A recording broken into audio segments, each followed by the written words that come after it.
পরে যে নারীরা হারিয়ে গিয়েছে সেই নারীদেরকে সামনে নিয়ে আসা, মেয়েদের রাজনীতি বোঝাটা অনেক বেশি ইম্পর্টেন্ট। সংস্কারকে সামনে রেখেই কিন্তু এনসিপির জন্ম হয়েছে। জুলাইয়ের পরে শহীদদের আকাঙ্ক্ষা যেটা ছিল যে দেশ সংস্কার, বাংলাদেশকে সংস্কার করে সামনের দিকে এগিয়ে নিয়ে যাওয়া, এটার জন্যই কিন্তু আমরা একদম তরুণের সাথে এসে, বিশেষ করে আমি একজন অন্য সেক্টরে ছিলাম, সেখান থেকে এসেছি, তরুণদের সাথে এসে হাত মিলিয়েছি বাংলাদেশকে সংস্কারের জন্যই।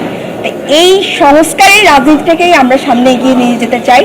পাশাপাশি নারীর নিরাপত্তা, নারীর স্বাস্থ্য, এগুলো নিয়ে আমি আগেও কাজ করেছি। আপনারা জানেন যে আমার নারীর বিভিন্ন গ্রুপ ছিল, সেখানে আমি কাজ করেছি, বিনামূল্যে চিকিৎসা দিয়েছি।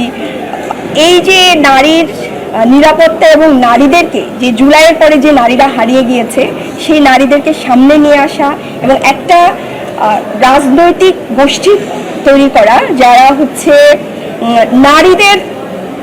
নারী রাজনৈতিক গোষ্ঠী তৈরি করা, তাদেরকে রাজনীতি সম্পর্কে বোঝানো।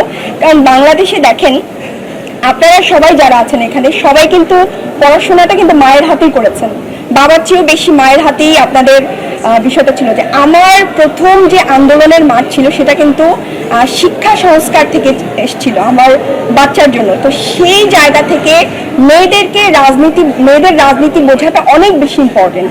কারণ ওই যে হাতে খড়িটা, এটা কিন্তু মায়ের হাতেই হয়। মা যখন রাজনীতি সচেতন হবে তখন একজন সন্তান রাজনীতি সচেতন হবে এবং সেই জায়গা থেকে দেশ এগিয়ে যাবে।